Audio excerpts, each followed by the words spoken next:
Bueno, pues lo primero, muchas gracias por venir, como no. Y segundo, decir, como ya hemos comentado aquí hace unos minutos, no se me ocurre un día mejor para hablar entre todos de democracia que un 20 de noviembre, la verdad. Sinceramente, yo creo que es una tarea que tenemos pendiente en este país, el transformar muchos significados y muchos símbolos y muchas fechas en cosas más alegres. Entonces creo que aportamos hoy un granito de arena y sin más pues vamos a pasar a hacer este taller entre todos. Y digo entre todos porque yo voy a hacer una pequeña introducción, bueno, pequeña, a lo mejor es media larga, pero bueno, pequeña introducción, que básicamente lo más importante es el final del taller, que es donde entramos todos y donde vamos entre todos a colaborar, aportando pues, los elementos que consideremos que hay que tener en cuenta a la hora de medir la calidad democrática de un Estado, ¿no? Entonces, este es el camino que vamos a recorrer, básicamente. No sé si lo veis bien. ¿Lo veis bien? ¿Todos? Sí.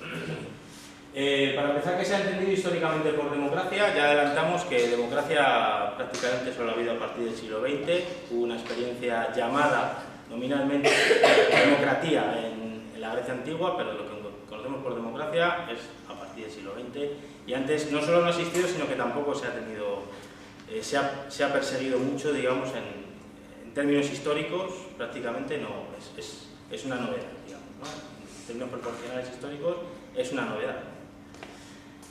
¿Qué se entiende hoy por democracia? Entonces, llegado a este punto de este recorrido histórico que vamos a hacer por el concepto de democracia, llegamos a qué se entiende hoy por democracia. Gracias por avisarme, Rosy. A partir de ahí, pues lo que se entiende hoy por democracia es el conjunto de unos elementos que se suelen tener en cuenta a la hora de medir una democracia, se hace a través de determinados organismos, que también veremos, y teniendo en cuenta la obra de ciertos politólogos, digamos, de renombre internacional, que son los que han inspirado a estas organizaciones a tomar unos u otros criterios a la hora de evaluar la calidad democrática de los países, ¿no? ¿Es la democracia un medio y un fin? Creo que es una pregunta que tenemos que responder entre todos hoy también. Si la democracia, si podemos decir que llega un momento en que ya hay una democracia, o si la democracia es algo que hay que ir, digamos, poniendo en marcha constantemente. Es decir, no se puede uno conformar diciendo, bueno, ya tenemos estos tres criterios que se cumplen y ya es una democracia formalmente, ¿no? Entonces ese debate creo que lo tenemos que tener muy presente y enriquecerlo. Y por último, en ese debate, pues qué podemos o debemos hacer para enriquecer y volver a hacer pues, virtuoso este concepto de democracia que tanto se está vaciando en las últimas décadas, ¿no? Hasta llegar a un concepto meramente formal, ¿no? Como vemos. Entonces, podemos empezar, si queréis, en el principio fue la nada, El principio fue la nada. Como os comentaba, se conoce como punto de partida para este relato sobre qué es la democracia en Occidente, siempre se tiene el punto de partida de lo que se llama la pentecontecía. La pentecontecía son 50 años de la historia de Atenas, de la Atenas antigua, en donde su sistema político pues, fue la democracia, ¿no? No es trasladable al concepto de hoy, pero es un régimen que inspiró, digamos, a partir de finales del 18, pues a muchísimas clases intelectuales y políticas de Occidente, gracias a influencias artísticas también, como el neoclasicismo y demás. La pentecontecía de Nietzsche, pues básicamente podemos decir que es un periodo entre el final de las guerras médicas y el comienzo de las guerras del Peloponeso. Son 50 años en los que Atenas aprovecha su supremacía como líder de la Liga de Delos, que son quienes vencen a los persas en las guerras médicas, y en esos 50 años aprovecha su supremacía militar, económica y comercial pues, para desarrollarse políticamente a nivel interno, cosa que no es automático y que no hacen muchos, como podréis ver, ¿no? Hay muchos estados y ejemplos en la historia de que por mucho esplendor militar o económico no se traduce en una evolución o una democratización de su historia. En el caso de la Atenas antigua sí se dio, y por eso es un caso, digamos, guardado como oro en paño en la historia antigua. A través de varias reformas del sistema político ateniense pues se llega a esta Pentecontecia y yo quiero compartir con vosotros unas ideas claves de la democracia ateniense que creo que hoy se pueden recuperar, ¿no? Una, sobre todo, quería aclarar el tema este de por qué no es realmente adaptable la democracia ateniense, la democracia como se entendía en la Atenas antigua, a la actual, ¿no? Para empezar, porque como ya casi todos sabéis, los ciudadanos solo eran los hombres nacidos en Atenas y que luchaban en Atenas, ¿no? Las mujeres, los extranjeros, los esclavos, los niños, esos no tenían ningún tipo de estatus ciudadano, solamente eran, digamos, los hombres nacidos en Atenas y que luchaban por Atenas, ¿no? Porque también siempre hay una leyenda entre que Esparta era muy belicosa y Atenas muy pacífica, y no es cierto. Es decir, Esparta lo que pasa es que era un estado de guerra, pero Atenas estaba todas las décadas sí, décadas no, en guerra también, ¿no? Pero bueno, digamos que este es el oasis histórico en toda la antigüedad y toda la Edad Media, es un oasis en el que hay una democracia. Pero como os decía al principio, la democracia hasta prácticamente el final del XIX, el principio del siglo XX, no es un régimen que seduzca digamos a la mayoría de los estados. Es decir, hay estados que viven perfectamente defendiendo su idea de imperio o su idea de sultanato o su idea de régimen religioso, ¿no? O comunidad dinástica y demás, ¿no? Por eso os comento el concepto de democracia durante la antigüedad y la Edad Media, que prácticamente pues, es lo que digamos recupera después el régimen franquista para hablar de democracia orgánica. Es decir, como es una sociedad estamental, la ciudadanía no reside, o tu voz y tu voto no reside en el individuo, sino en tu estado, El estado que tienes, que puede ser religioso, puede ser militar, noble o real, es el que te da un derecho, una voz o un voto, ¿no? Claro, al caer la antigua Roma, la Roma occidental, pues la fragmentación que hay en Europa de pequeños, claro, ya no hay un imperio solo, entonces hay una fragmentación entre pequeñas ciudades-estado, pequeños reinos, que con el paso de los siglos pues van recuperando el tejido comercial y las rutas comerciales y redes comerciales que habían sido, digamos, desgastadas en los últimos siglos del Imperio Romano. Y con esas nuevas redes comerciales se empieza a reclamar por parte de una nueva clase social emergente una forma diferente de hacer un sistema político, que serían lo que luego se llamarían burgueses, ¿no? Los habitantes de los burgos, que no son nobles, que no son religiosos, que no son monarcas, ni nada por el estilo, pero que empiezan a reclamar una voz y un voto porque tienen una renta, en muchos casos, igual o mayor que muchos miembros de las clases religiosas o militares y demás. Entonces ahí es donde, digamos, con el paso de los siglos llegamos a lo que yo considero unos tiempos de legitimidad dual, ¿no? Esos tiempos de legitimidad dual son pues, las viejas legitimidades y las que empiezan a entrar con fuerza, ¿no? Las viejas, digamos, pues son las que estamos comentando, Dios, el rey, los estamentos, ¿no? Y las nuevas pues son los derechos naturales del individuo, la libertad individual y la ciudadanía en cuanto que eres un individuo y nada más, no por tu cuna, sino por tu propia existencia, ¿verdad? Esos son, digamos, lo ficho así porque, bueno, pues por poner dos fechas clave, ¿no? Pero vamos, se puede medir de cualquier otra forma esos tiempos de legitimidad dual. Yo le pongo una fecha que es la Revolución Francesa y 1848, que digamos que es el momento en que prácticamente las viejas legitimidades casi caen. En algunos estados se mantienen, digamos Austria-Hungría, Rusia, un poco en Prusia, pero ya prácticamente esas legitimidades a mediados del siglo XIX, la legitimidad antigua del rey, de la iglesia, de los nobles y tal, eso ya no vale para que las masas y la ciudadanía te obedezcan, ¿no? A la ciudadanía lo que reclama es que por ser un individuo tienes que tener una voz y un voto, tienes que tener el estatus de ciudadanía, ¿no? Voy siguiendo más rápido de lo que creía, porque también quiero que al final hablemos entre todos. Pongo el caso de Andrew Jackson y el radicalismo en Estados Unidos porque creo que es realmente la aparición creo que son para mí los que los primeros en recoger la idea de democracia radical, basada en los recuerdos y la experiencia ateniense antigua, ¿no? que es por lo que estamos hablando. Un ciudadano, una persona, es ciudadana, nazca y esté en la clase social que esté.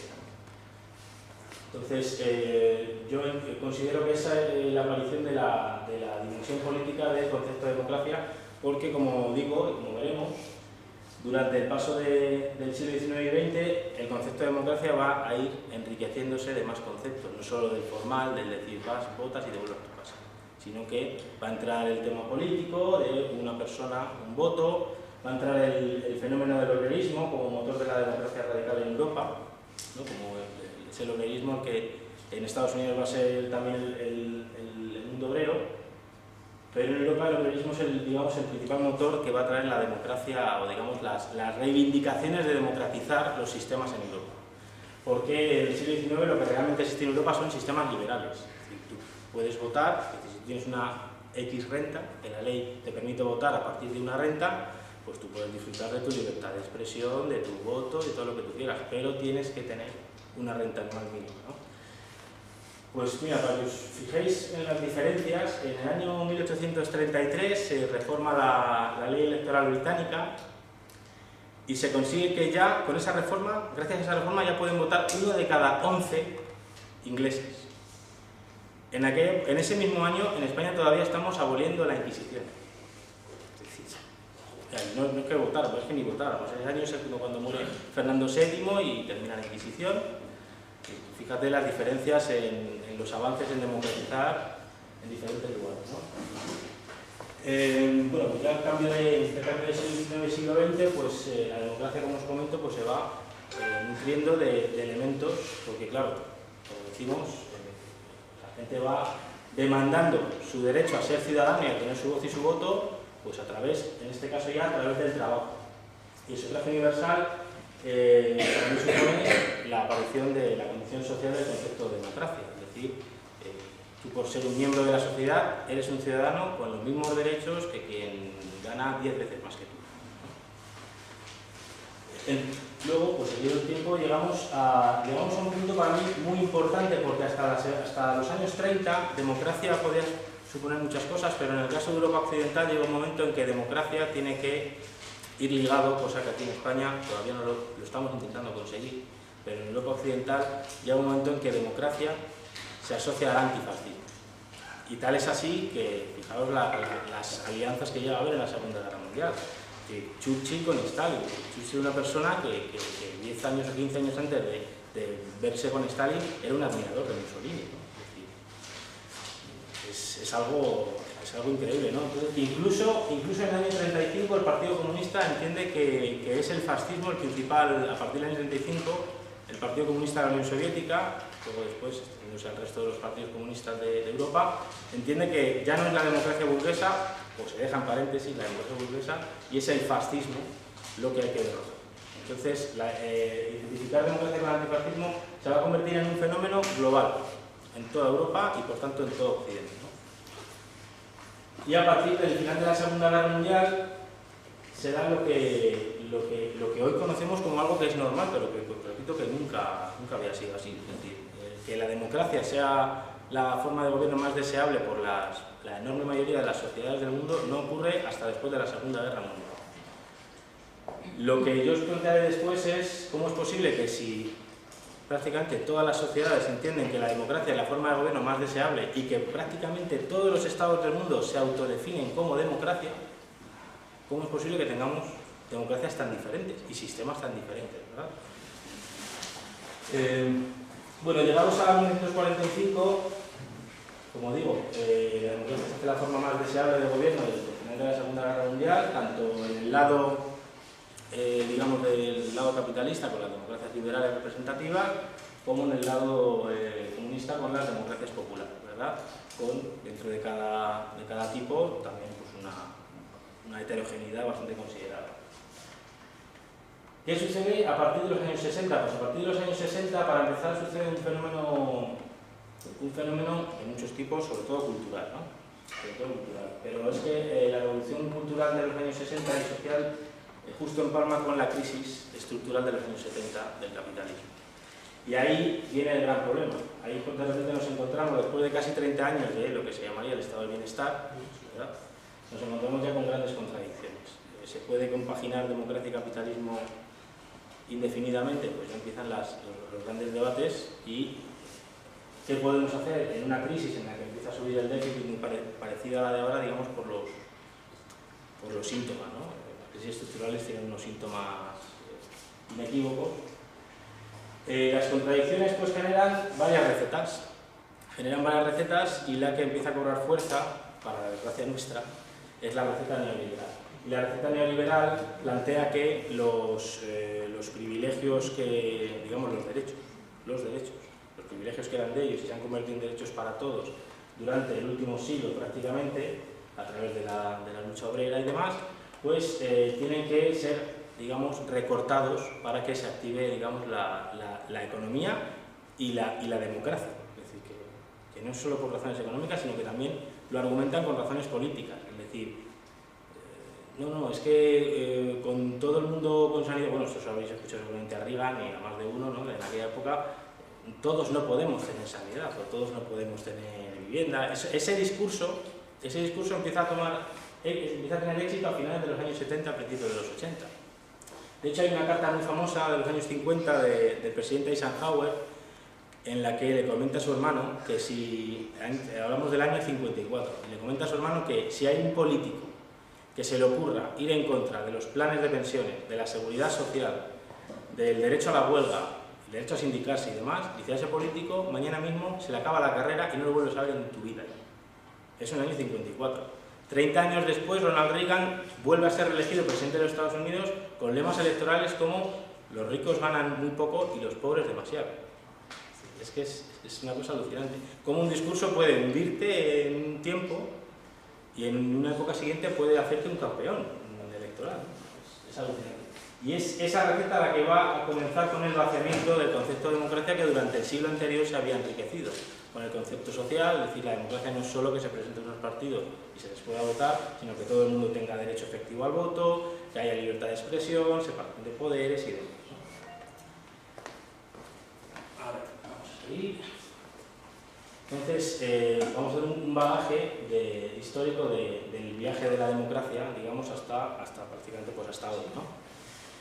Hasta hoy, si nos fijamos, nos damos cuenta de que el estatus de ciudadano hasta hace 2 siglos solo se podía adquirir a través de la renta. Es decir, tú eras un ciudadano de cualquier lugar, de cualquier reino, cualquier ciudad de estado, si tenías un estatus social y una renta, ¿no? Ahí empezaba la ciudadanía. Más abajo no se tenía voz ni voto, ¿no?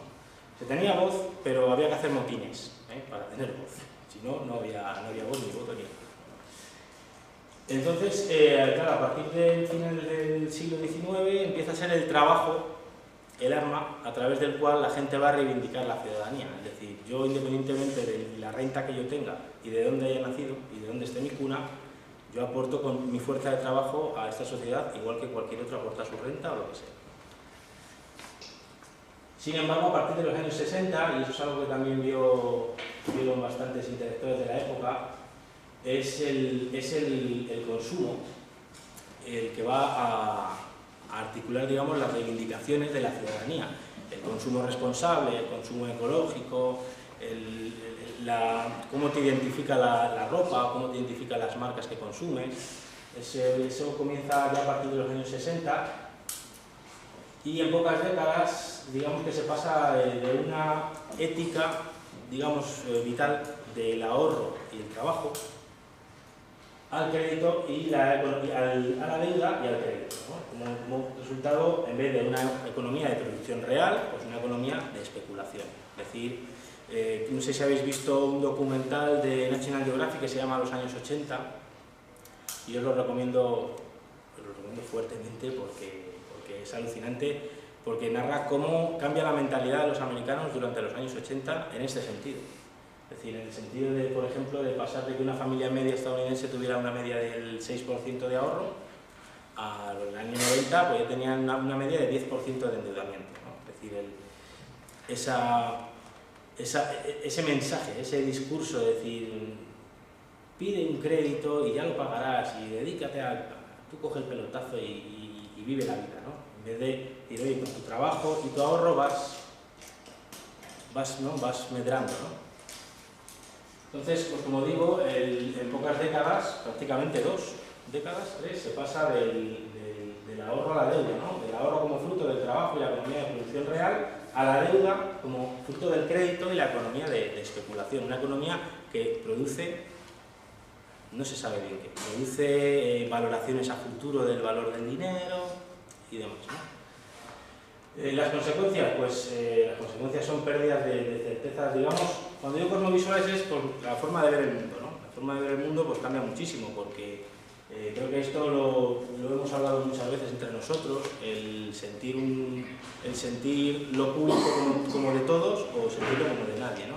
Eso marca un comportamiento clarísimo. Es decir, cuando tú ves que alguien entiende lo público como de todos, pues no ve una papelera con cosas gratis y se lleva todas, se coge una, ¿no? Ve un estante con algo que es gratis y en vez de todo se coge una, ¿no? Porque tiene una idea de que lo público es de todos y que cuando tienes una idea de que lo público es de nadie, coges y dices, pues si es de nadie es para mí, ¿eh? Nadie me ve, pues me lo llevo. Yo siempre comparto esta experiencia cuando estuve estudiando en Holanda.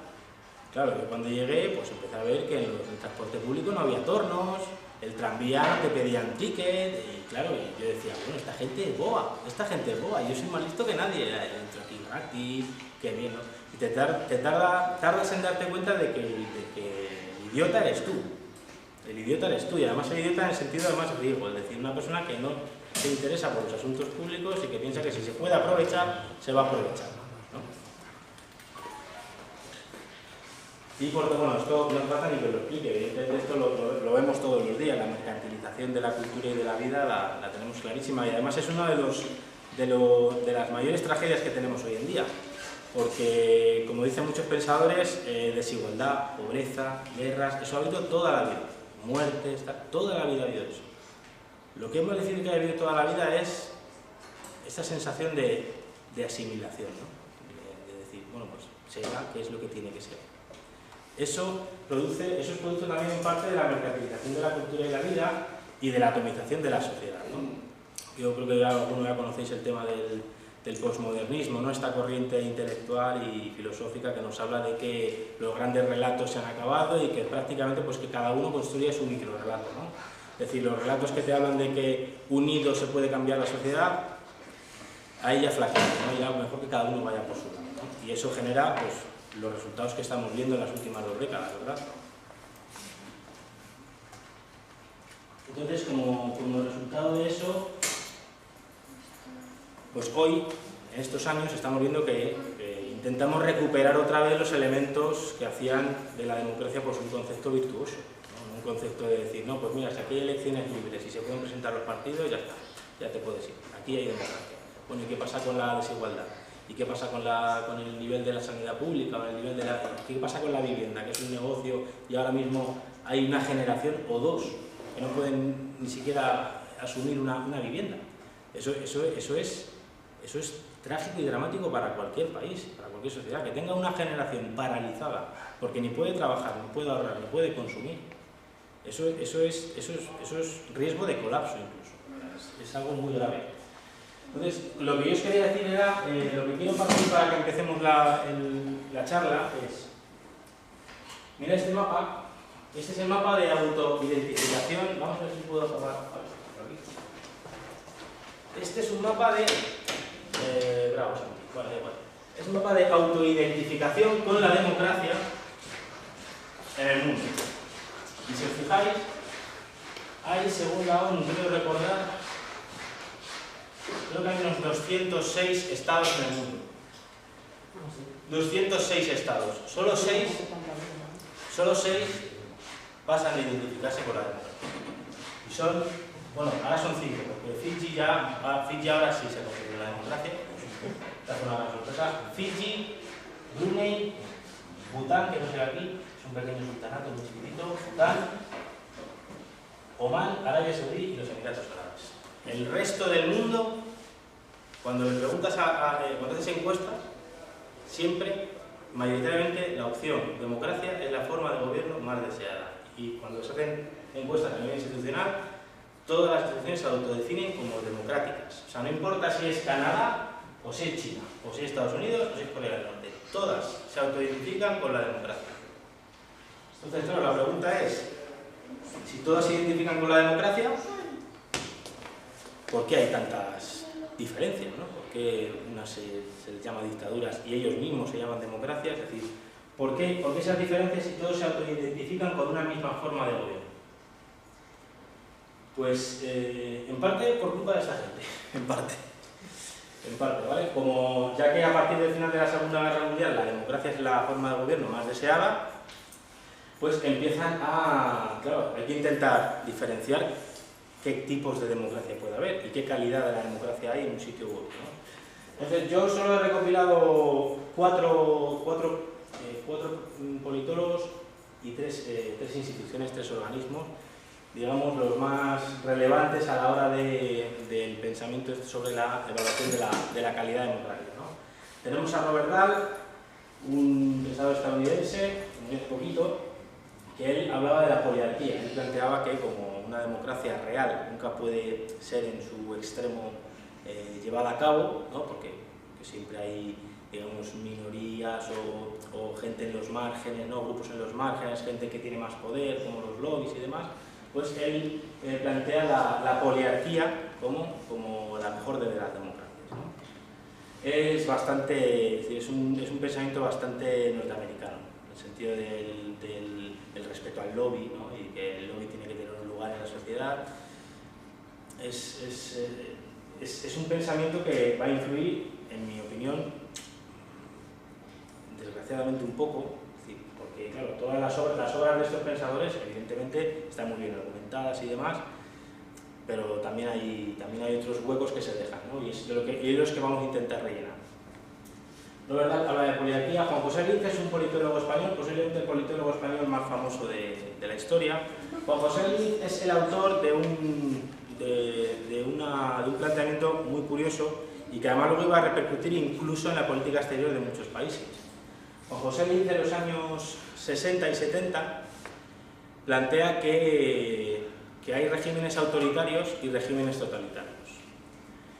Cada uno tiene unas características, pero básicamente el totalitario controla todas las facetas de la vida del ciudadano, mientras que el autoritario da un poco de libertad, pero merma, dependiendo, algunas libertades civiles y algunos derechos políticos, ¿no? Entonces, esa diferenciación, cuidado porque los planteamientos tanto de estas organizaciones como de estos politólogos se van a plasmar en la política exterior de muchos países, ya os lo digo. Entonces, esos países, teniendo en cuenta estos planteamientos académicos, luego van a tomar unas acciones de política exterior. Por ejemplo, en el caso de Juan José Linz, él va a separar autoritarismo de totalitarismo, y en el caso del totalitarismo va a meter muy poquita gente, va a meter la Italia de Mussolini, la Alemania de Hitler, la URSS de Stalin y poco más. El resto es autoritarismo. Es decir, el resto, Juan José Linz, con su planteamiento, rebaja, digamos que son dictaduras minúsculas, ¿no? Las otras son mayúsculas, ¿no? Para que me entendáis. Entonces, al tener un régimen autoritario, que no totalitario, esto va a permitir que muchos estados, como Estados Unidos, empiecen a pensarse a abrirse relaciones con dictaduras. Porque si hasta los académicos le dicen que no es para tanto el régimen de Pinochet, o el régimen de Franco, o el régimen del general Salazar en Portugal, si no son para tanto, si solo son algo autoritarios, pues seguramente podemos entablar conversaciones, ¿no? Entonces, Juan José Linz es recordado por muchos para bien y por otros para mal. Leonardo Morlino es un politólogo italiano que trabajó en la Universidad de Florencia, y él se especializó sobre todo a finales de los años 70 y los años 80 en Europa del Este, en los casos de Europa del Este y América Latina, los procesos de democratización, ¿no? Al final de la dictadura, con la caída de los regímenes socialistas y demás, ¿no? Entonces, él hace una clasificación de consolidación de una democracia. Hay diferentes estados, una democracia se puede consolidar o se puede debilitar, la transición de dictadura a democracia, la regresión, que sería al revés, de democracia a dictadura. Entonces él a él le encanta, a Leonardo Morlino le encanta hacer gráficos y le encanta hacer esquemas y demás, ¿no? Entonces él hace una división de los sistemas en todo el mundo, que luego va a recoger The Economist, la revista The Economist, para publicar su índice de democracia anual. que son democracias plenas, democracias incipientes, regímenes híbridos, que no se sabe el camino de hacia dónde van, si hacia la democracia o a la dictadura, y regímenes directamente autoritarios, ¿no? Luego, si queréis, vemos algún informe de esos. Larry Diamond es un politólogo también estadounidense. Como podéis ver, la ciencia política estadounidense en los últimos 50 años también ha aplicado su hegemonía al pensamiento político, evidentemente, por desgracia. Larry Diamond habla de estados democráticos y estados depredadores, muy en consonancia con lo que estábamos hablando de tener en cuenta lo público como de todos o como si fuera de nadie. Es decir, un estado democrático tiene una sociedad que es consciente de sus recursos y del respeto a ellos. Mientras que un estado depredador pues es, digamos, pues como lo que se llaman en lo que es Venezuela, Colombia y demás, el estado mágico. Es decir, hay muchas gentes en muchos estados, la mayoría de la sociedad nunca ha recibido nada del Estado porque el Estado es débil y casi insignificante. Vemos los problemas en el África subsahariana y demás. El Estado casi no existe y lo único que vende el Estado es a lo mejor un convoy del ejército que pasa o una comisaría de policía, una tiendecita. No ven carreteras nacionales, no ven escuelas, no ven hospitales, no ven al cartero, no existe el Estado. Como no existe el Estado, pues se convierte en un Estado depredador en el que cada uno pues se busca la vida haciendo lo que puede, lo cual fomenta pues la corrupción y demás, ¿no? Él pone un ejemplo muy claro en el caso de Kenia. Kenia hace unos 10 años pues empezó a tomar medidas de regeneración democrática en el tema de legalización de partidos y demás, pero no tocó absolutamente nada de la corrupción. Entonces eso al final le acabó explotando al gobierno keniata y él pone ese ejemplo como diciendo hay que hacer avanzar todo en conjunto, porque si no te centras en atajar lo que conlleva la corrupción y no la corrupción en sí, porque eso es un tema que hoy en día lo tenemos muy presente. Es decir, hoy tenemos formaciones que plantean que la corrupción es una cuestión de personas y que esa persona en el momento que comete el error se le mete en la cárcel y ya está, y hay otras formaciones, ¿no?, que entendemos que la corrupción es un problema que tiene que ver con un proceso y que si no se actúa al comienzo del proceso, pues nunca vas a conseguir terminar con ella. Bueno, si llegas al final y le metes en la cárcel, pues muy bien, el siguiente lo volverá a hacer. ¿Por qué? Porque el sistema no está, digamos, articulado para que eso no pase. Y para que sí pasa, lo pague, ¿no? Bueno, pues a partir del pensamiento de estos 3-4 politólogos, sobre todo a partir de estos 4, porque hay un montón más, ¿no? Pero bueno, si 4 son aburridos, imaginaos más. Hay sobre todo 3 instituciones que son Freedom House, que es estadounidense, The Economist, que es británica, y el Banco Mundial. Son, digamos, las organizaciones que más sofisticados hacen sus informes o sus índices de calidad democrática, los publican anualmente. Entonces vamos a hablar un poquito de cómo lo hace The Economist, para que sepáis, digamos, qué tienen en cuenta a la hora de medir la calidad democrática, ¿no? Y después de eso, pues ya hablamos nosotros de qué consideramos que debe ser, qué se debe tener en cuenta para hablar de democracia.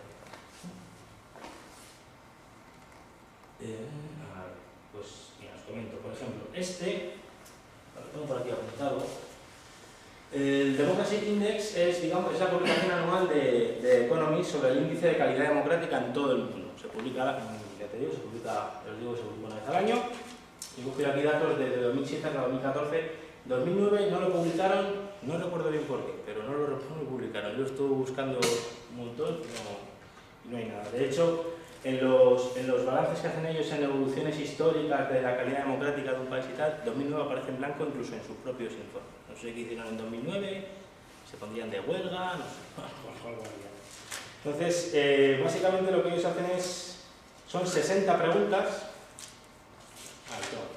Son 60 preguntas y a partir de esas 60 preguntas, dependiendo de A, B o C, pues suman un punto, medio, 0 y partiendo en 5 pilares, hacen una media de esa nota y esa nota es la que te hace ser. Fijaros con qué facilidad un país se puede calificar de democrático o no. Es decir, si tienes un 8,01, eres una democracia estable. Si tienes un 7,99, eres una democracia incipiente. Todavía no has llegado.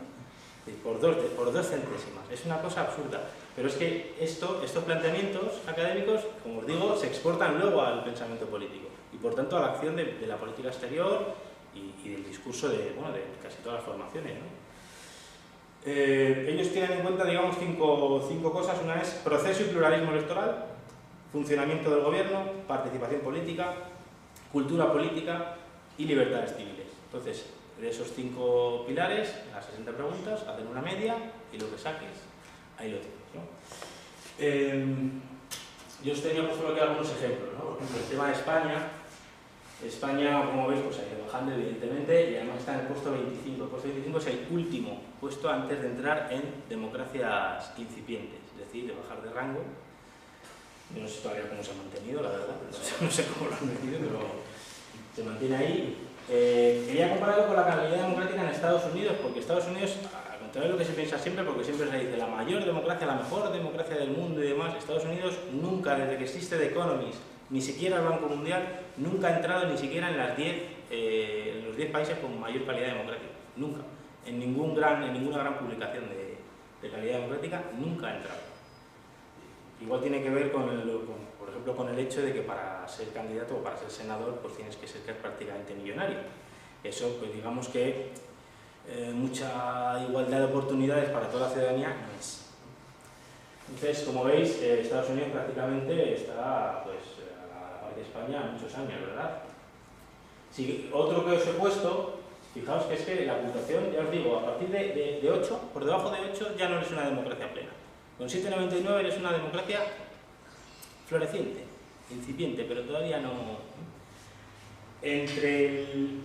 Por debajo del 5, no, perdón, por debajo del 6 eres un régimen híbrido. Si tienes un 5,99 eres un régimen híbrido, ya no se sabe si tiende hacia la democracia o si estás caminando hacia el autoritarismo, ya no se sabe. Y del 4 para abajo eres un régimen autoritario, ¿no? Para que os hagáis una idea, la nota que le suelen poner estos organismos, por ejemplo, en el último lugar siempre está Corea del Norte, le ponen creo que un 1,6 o algo así, siempre. Pero yo lo que quiero que os quede claro es que estas puntuaciones y estas elaboraciones, digamos que son el motor y generan el pensamiento político de los grandes estados. Cosas como estas, cosas tan sencillas como estas, o un librito que escribe un señor o la obra de un señor, guía una política exterior durante una década sin ningún problema. Sin ningún problema. Esta que voy a poner ya es curiosa, ¿no? Para que la tengamos en cuenta. El país con mayor calidad democrática, según Democracy Index, en los últimos 5 años es Noruega. Esto no nos sorprende, pero vamos, como ya os decía, Estados Unidos nunca está entre las 10 primeras, siempre ha estado Noruega, Suiza va bajando por estas nuevas leyes que va aprobando un poquito xenófobas y va bajando de puestos con cada publicación anual. Pero digamos que Noruega, Islandia, Suecia, Finlandia son, digamos, siempre el top 5, ¿no? Los estados plenamente democráticos también los he publicado porque quiero que veáis cómo la crisis también va mermando el número de estados democráticos. De hecho, las publicaciones de Democracy Index, cuando las veis, ahora si queréis os enseño las portadas, cada año generan más, digamos, como incertidumbre, ¿no? Porque dicen, la democracia, como van reduciéndose los estados que ellos consideran democracias, pues cada vez ellos se van preocupando más, ¿no? Lo preocupante es que de todo lo que os he comentado, tanto de Democracy Index como de los otros organismos, es que no hemos hablado de nada de condiciones sociales, ¿verdad? No hemos hablado nada de condiciones socioeconómicas, eso es que no lo tienen en cuenta. Es el resultado de lo que hemos hablado antes, del vaciamiento de la democracia. Y la democracia, aunque sea algo jurídicamente formal hoy en día, pues ya te vale. Es decir, tienes tu constitución, tienes tus partidos legalizados, tienes tus elecciones periódicas, libres y competitivas, y con eso ya vale. Y ya vale para hacer tus mediciones, tus rankings, para decir alegremente quién es una democracia y quién no lo es. Entonces, después de esto, bueno, yo os quería comentar, claro que viendo estos mapas, os quiero comentar, mira, este es el mapa del índice Gini. El índice Gini mide la desigualdad socioeconómica en el mundo. Y como podéis ver, pues las partes en el verde más intenso coinciden, qué casualidad, con las mejores democracias y con las mejores condiciones socioeconómicas del mundo. Es decir, que la condición socioeconómica es esencial para hablar de mayor o menor democracia, pero no se tiene en cuenta. No se tiene en cuenta. Se tiene en cuenta las libertades civiles, los derechos políticos, la legalidad y demás, pero no se tiene en cuenta las condiciones sociales cuando vemos que es casi calcado los problemas políticos con los problemas socioeconómicos. Os quería poner, de hecho, como hablamos del tipo de democracia, porque claro, a partir de la caída del muro, hay un pensador americano, es que me entra la risa y todo de pensarlo, hay un pensador norteamericano que se llama Francis Fukuyama, y cuando cae el muro de Berlín, Francis Fukuyama escribe un libro que se llama El fin de la historia, así, con dos, El fin de la historia. Y él habla de que ya no hay ningún tipo más de democracia, solo queda uno, la democracia occidental, liberal, representativa, de economía libre de mercado. Y así, y lo dice él así, y así posiblemente seguiremos durante décadas y siglos, para siempre. Ya se ha parado la historia, y por eso él titula el libro El fin de la historia. Ya no hay democracias populares, ni democracias iliberales, no, ya solo hay una, que es las democracias, pues la que se entiende, la estadounidense, el modelo estadounidense. El resto ya se ha acabado. Y fijaos el cuajo que hay que tener para poner eso un catedrático de universidad. Es decir, no, se ha caído el muro de Berlín, ya no hay socialismo, ya no hay opciones de nada, ya es este es el modelo para siempre. Y qué casualidad, qué cosa es que, por ejemplo, en Rusia, fijaos que esta es una encuesta de la empresa, digamos, más prestigiosa de Rusia, se llama Levada, una empresa de sondeos y encuestas. La pregunta es: ¿qué democracia prefieres? La línea azul es democracia europea, la línea amarilla es democracia actual rusa, que es lo que muchos pensadores llaman democracia iliberal, es decir, porque tiene los factores políticos de la democracia, pero no tiene los factores, digamos, de respeto al máximo de libertades civiles, como por ejemplo vemos el caso de la persecución a los homosexuales en Rusia, ¿no? Y la opción roja es democracia soviética, es decir, en Rusia plantean 3 tipos de democracia, es decir, cuando hablan de democracia ellos hablan de 3 tipos, pueden manejar 3 tipos, mientras que en Occidente casi planteamos uno. Y allí fijaos que son 3 tipos de democracia los que te ponen para elegir a la hora de ser encuestado. Sabiendo esto, pues podemos hacer una lista. Yo aquí he puesto una, pero creo que la debemos enriquecer entre todos, ¿no? Elementos para medir la calidad democrática, pues tenemos los que hemos visto, ¿no? Y los que conocemos todo el mundo. Sufragio universal, separación de poderes, elecciones libres y competitivas, legalidad legítima y demás. Yo he añadido uno para empezar, ¿no? He añadido dos, digamos, los derechos sociales, que creo que los vamos a tenemos en cuenta sí o sí, y el tema de la política exterior. Además lo estaba hablando antes con Ángel hace 10 minutos antes de empezar. ¿Se puede considerar democracia un sistema, es una pregunta que lanzo, ¿no? ¿Se puede considerar democracia un sistema que a nivel interno sí respeta todas las libertades políticas y demás, pero que a nivel externo se dedica a ser a generar una economía de guerra constante, por ejemplo? Es una pregunta que podríamos debatir. Entonces yo, pues, habiéndome comido la mitad de las cosas, que eso también hay que decir, pues yo os invito a que entre todos llenemos esto de elementos que nosotros consideremos que hay que tener en cuenta para medir la calidad de una democracia en un país. Así que, pues nada, yo os invito a que entre todos cojamos esta última página y la sigamos rellenando. Y bueno, nada más. Ya está.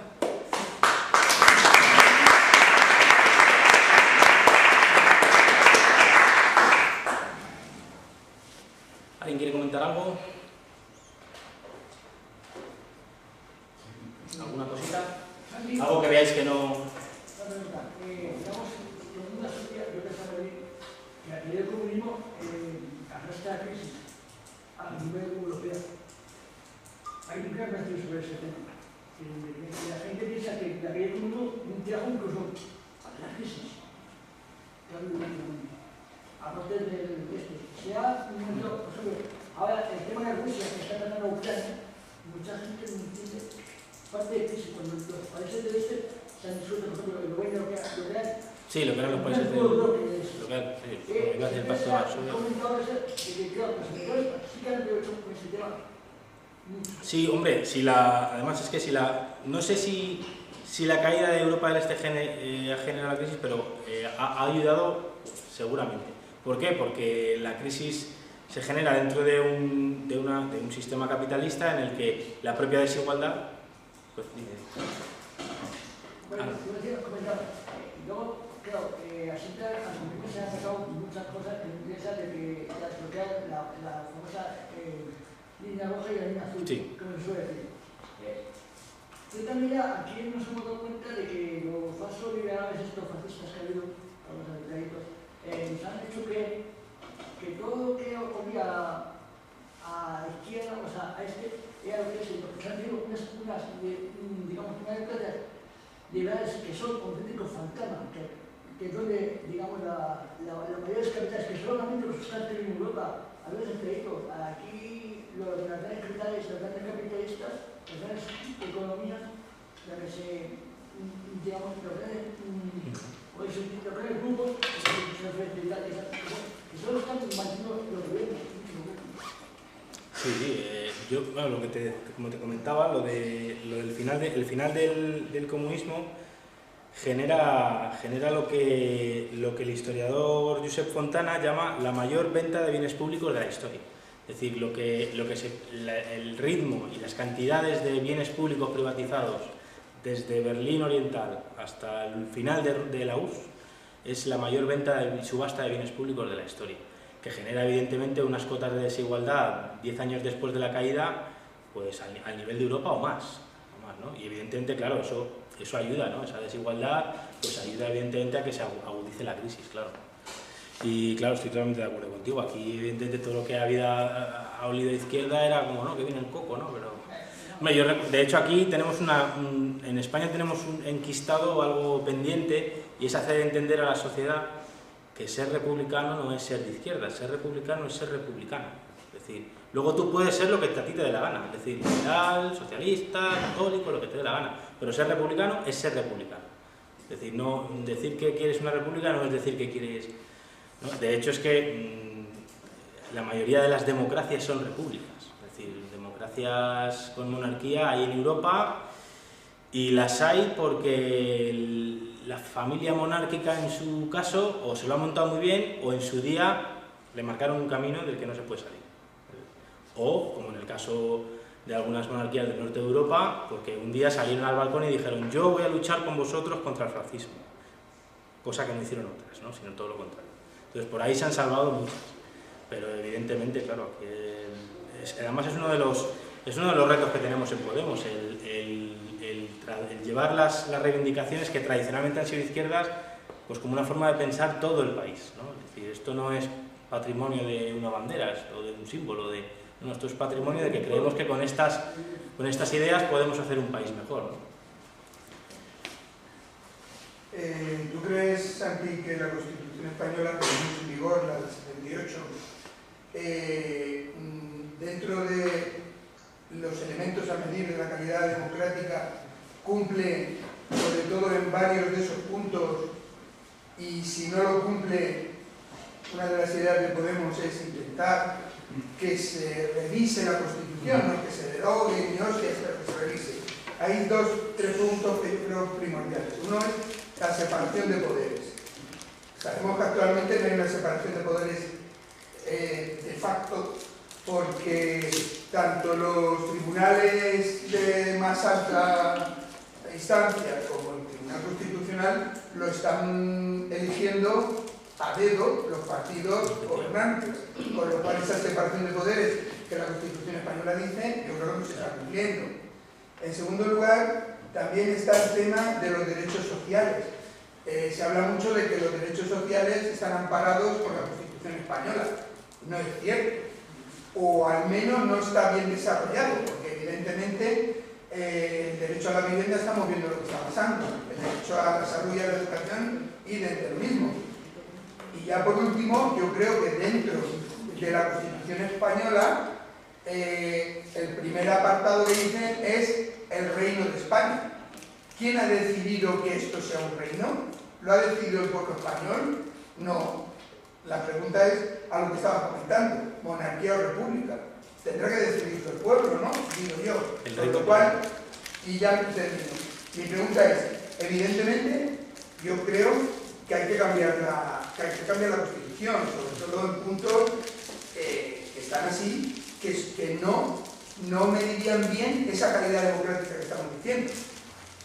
Pues seguramente no. Además, los derechos sociales se meten en la Constitución. Claro, el constitucionalismo sobre todo es algo que nace y florece en el siglo XIX, y en todo el siglo XIX los derechos sociales no entraban a formar parte de nada en la redacción de ninguna Constitución.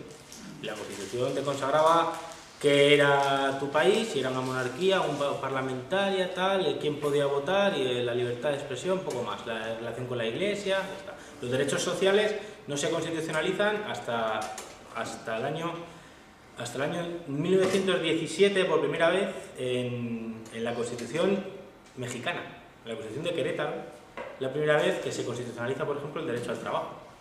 Antes no ha existido. Luego vino el 19 de Weimar, luego bueno, suelen decir, por ejemplo, suelen decir que en las constituciones de los países socialistas no estaban metidos los derechos del trabajador ni demás.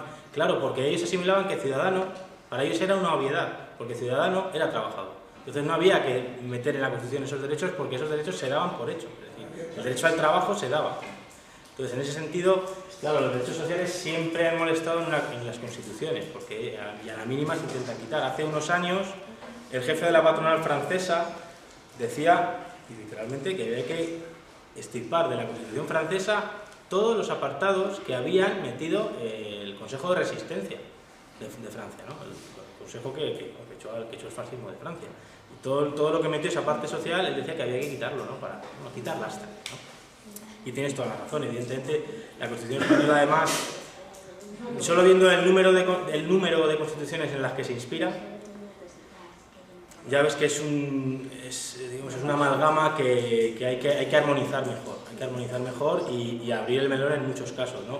No en vano, la economía de mercado está en un lugar de la Constitución que es más protegido que los derechos económicos y sociales, ¿no? Los principios económicos y sociales están en otro lado, que se pueden toquetear más, ¿no?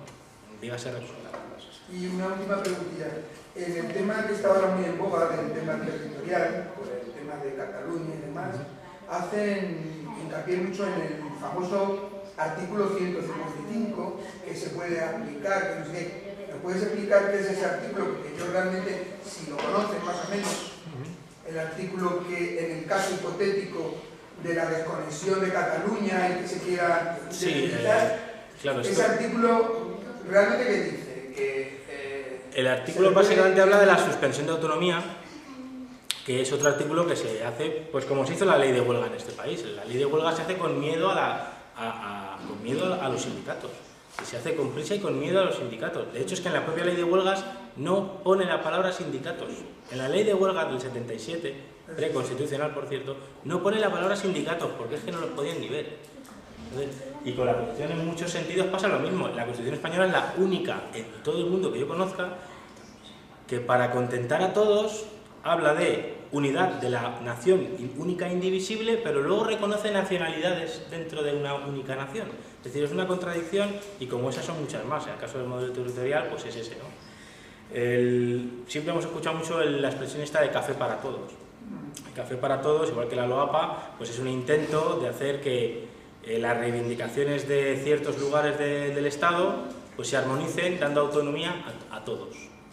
Como diciendo, no, es que a ver si me van a decir que tiene un estatus especial Cataluña y por qué este lado no, ¿no? Pues se puede hacer perfectamente. Por ejemplo, Italia tiene estatus especiales para determinadas zonas, como Trieste, por ejemplo, ¿no? Trieste, al noreste de Italia, tiene un estatuto especial, y el resto de Italia se rige por una república centralista. O sea, no hay ningún problema. Entonces, como ya te digo, pues si lo que se hace deprisa y con miedo a determinados sectores que te están monitorizando el proceso, que todos sabemos cuáles fueron en aquella época, ¿no? Pues evidentemente llega un momento en que hay que cambiarlo y hay que armonizarlo, ¿no? Y no lo dicen las lenguas extremistas. Es decir, que una persona como Thomas Jefferson ya decía que una constitución lo ideal sería cambiarla cada generación, o que cada generación tenga el derecho de revisar la Constitución y cambiarla. Concretamente él decía cada 19 años. O sea que si hiciéramos caso a Thomas Jefferson, tendríamos que haber cambiado la Constitución ya 3 o 4 veces. Fíjate, claro. Es que De además hecho, es lo ellos suyo. tienen las famosas enmiendas, ¿no? Claro, las enmiendas Todas son... las enmiendas que han ido haciendo a la Efectivamente, Constitución. claro. Eso es, porque la Constitución en sí, americana, me parece que tiene 19 artículos, creo. 19, no tiene más.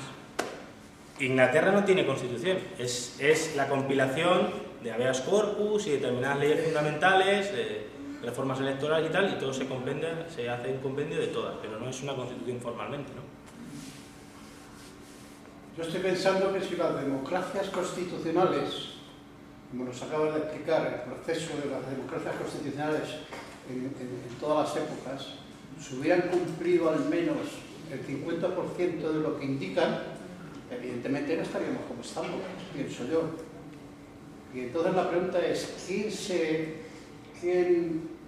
¿quiénes son las personas? Me imagino que son los poderosos, evidentemente, don dinero, como siempre. ¿Quiénes son las personas, aquellas personas o entidades que se dedican a marginar las constituciones, es decir, a no desarrollarlas en su plena constitución? Pues eso depende de la clase social y del momento. La clase social pues tiene un peso determinado. La nuestra sanción. La nuestra. Si se cumpliera, si hubiera cumplido simplemente el 50% de lo que indica la Constitución en esa democracia, que a mí me parece un desparpajo de democracia, evidentemente yo no conozco otra mejor, pero bueno, si se hubiera cumplido el 50% de lo que dice la Constitución, evidentemente no estaríamos en esta situación. No, pero bueno, pero echa la ley, echa la trampa también. Si se hace la ley de leyes se hace así para que se pueda desarrollar por un lado por otro con el paso del tiempo. Como ya decimos, la Constitución se hace también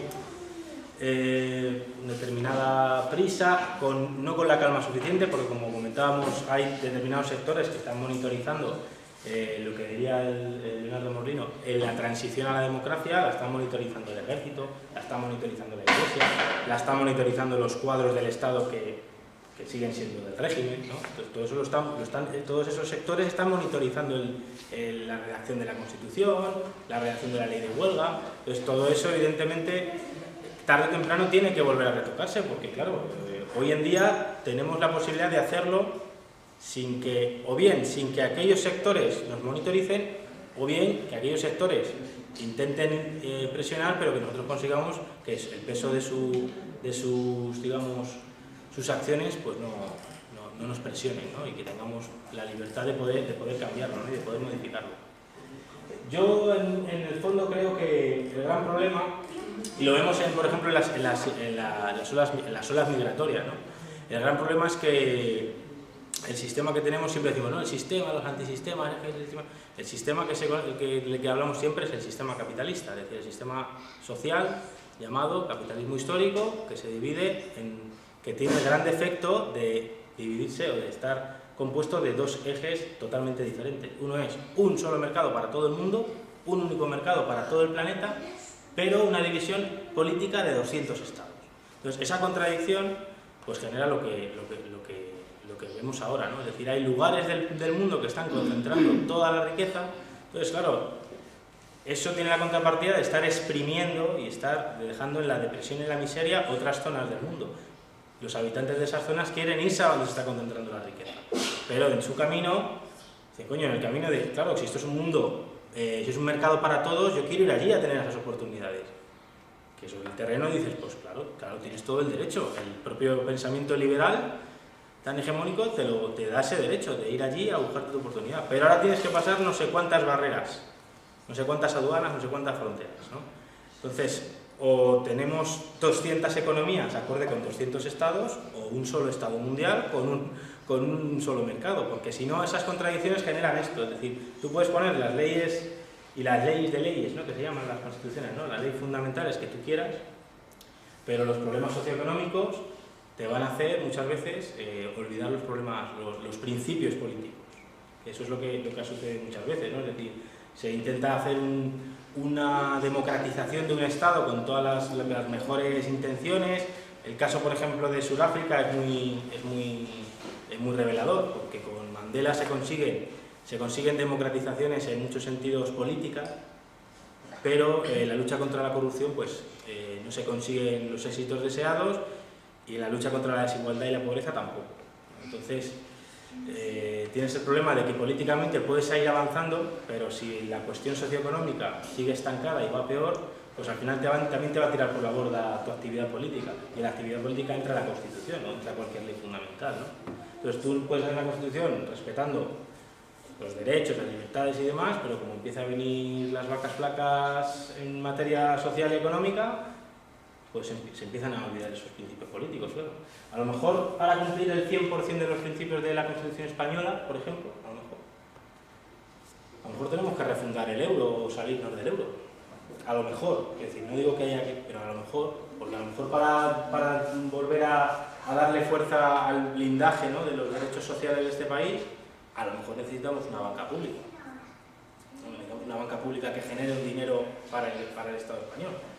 Porque es que ahora, cuando necesitamos dinero, tenemos que ir a pedírselo a unos bancos que le ha dado el dinero el propio Banco Central Europeo, y el propio Banco Central Europeo, en vez de darle el dinero al Estado, lo está dando a los bancos privados, a las entidades financieras privadas, para que ellos ya negocien con el Estado que pide el dinero.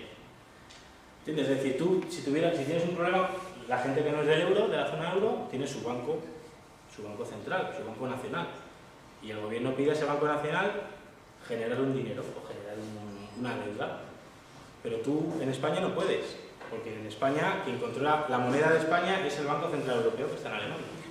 Entonces todos los países de la zona euro, si necesitan generar deuda, tienen que pedírselo al Banco Central Europeo. El Banco Central Europeo, por ley, no da dinero a los estados. ¿Qué hace el Banco Europeo?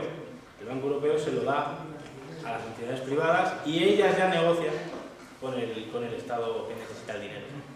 Entonces, para respetar todos estos derechos y una Constitución 100%, pues a lo mejor hay que pegarse algunas cuantas hostias. Digo, de pelear. Es que yo creo que los países estamos endeudados constantemente, porque evidentemente llegar al equilibrio deuda, gastos, ingresos, ¿cómo se llega a ese equilibrio? Es que es imposible. Es que es imposible, es que la deuda es una forma de política, ¿no? O sea, más que una actividad económica, la deuda es una política. La política de la deuda, que es la que hay desde hace 30 o 40 años para salir de la crisis económica, la crisis estructural que hemos hablado de los años 70. Para salir de esa crisis, la idea es, pues vamos a endeudarnos.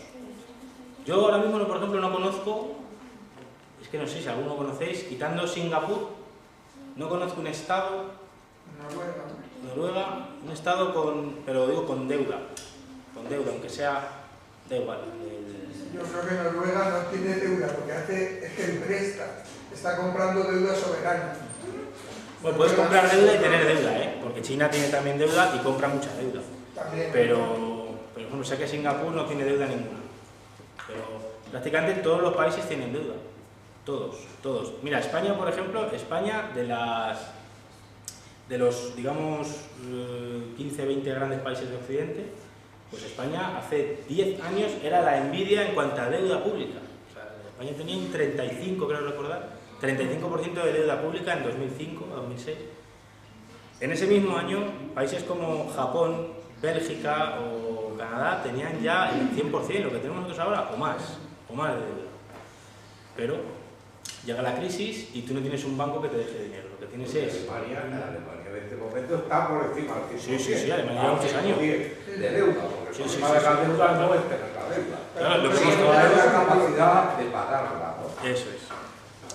Y la capacidad... El tema del que estamos hablando a mí me parece interesante porque me refiero al tema de la Constitución, porque me parece que se están generando muchas falsas expectativas. Yo creo que la Constitución española es la mejor Constitución europea, con diferencia. Porque es la última que se hizo, por supuesto que hay que renovarla, es decir, hay que tocar el tema del Estado, hay que tocar los temas territoriales, pero una vez hecha la Constitución vuelve a ocurrir lo mismo que pasa ahora. Quiero decir, en la Constitución española está el derecho a la vivienda, y además lo llama derecho inalienable, el derecho al trabajo, el derecho a la educación, el derecho a la sanidad. Todas esas cosas están cogidas, porque además difícilmente vamos a hacer una Constitución mejor en este momento. Y lo digo porque, digamos, o sea, hablo globalmente, ¿no? Habrá parcelas que por supuesto que no. Y lo digo porque cuando se hace esa Constitución Constitución, este país era un país vivo.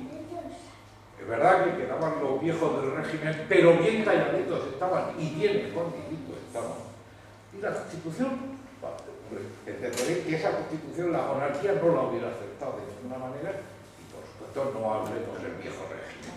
Yo creo que es la Constitución más progresista. Luego te contesto a ti en una cosa que, bueno, la demagogia se puede utilizar, pero no así.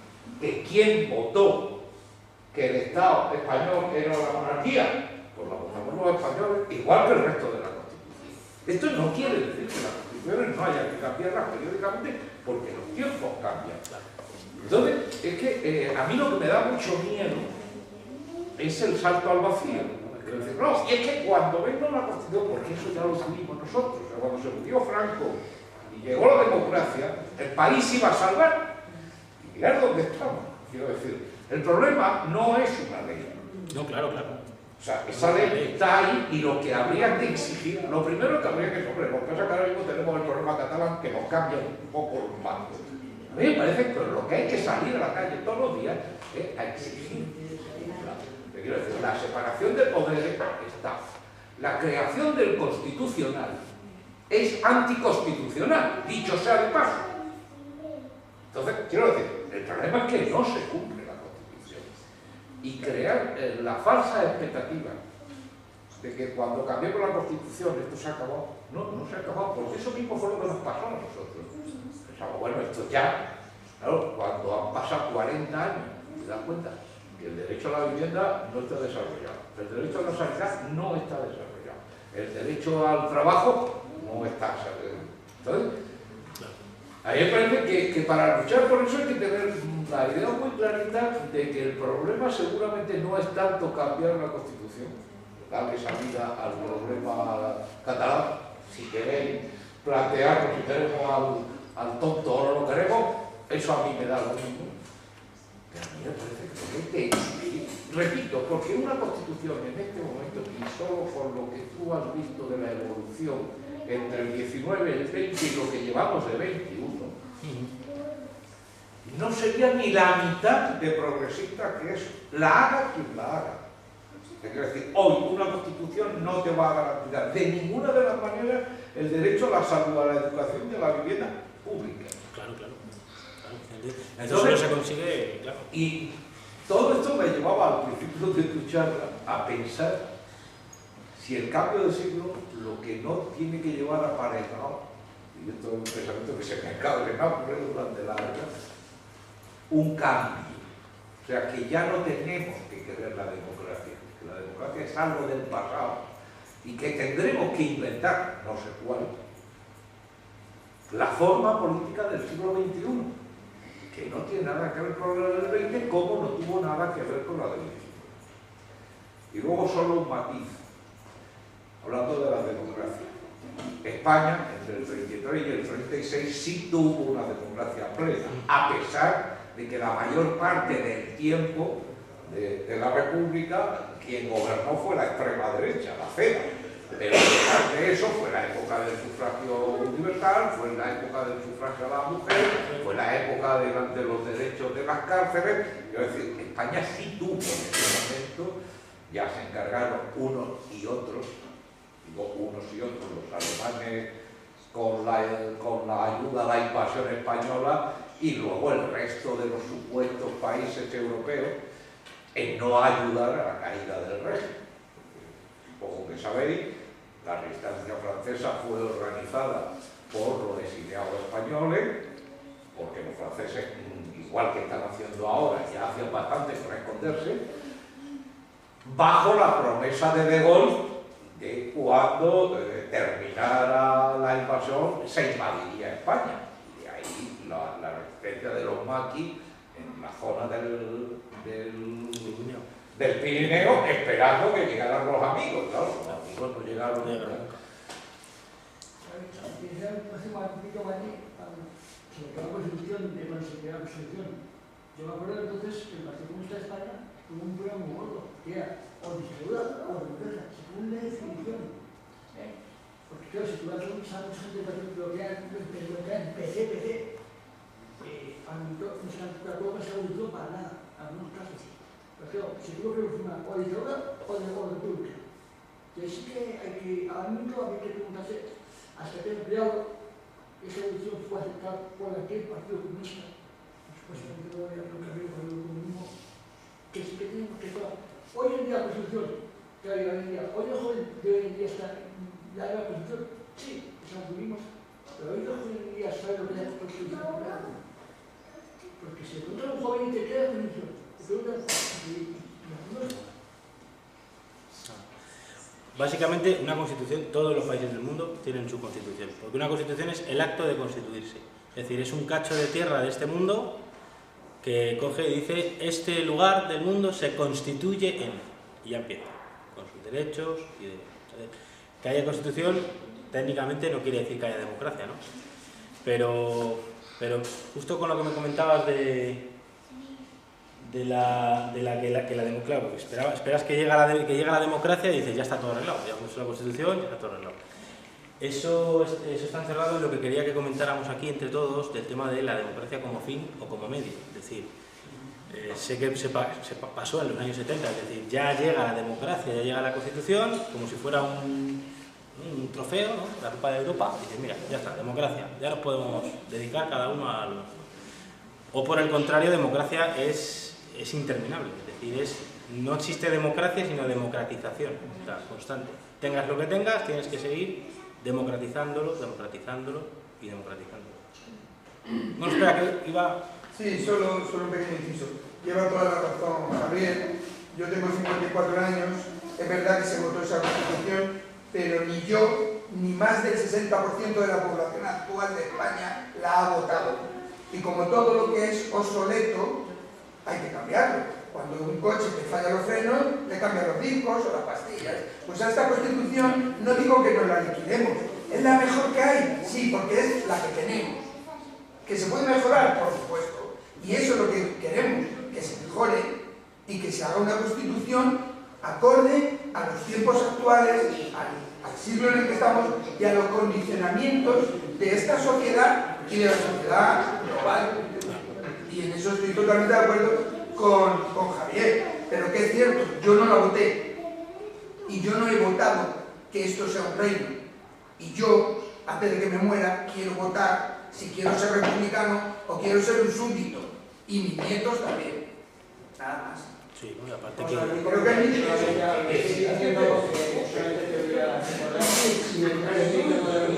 Efectivamente, no sé de ningún norteamericano actual, ni de sus padres, ni de sus abuelos, ni de sus bisabuelos, ni sus tatarabuelos que hayan votado la Constitución norteamericana, porque tiene 200 y pico años.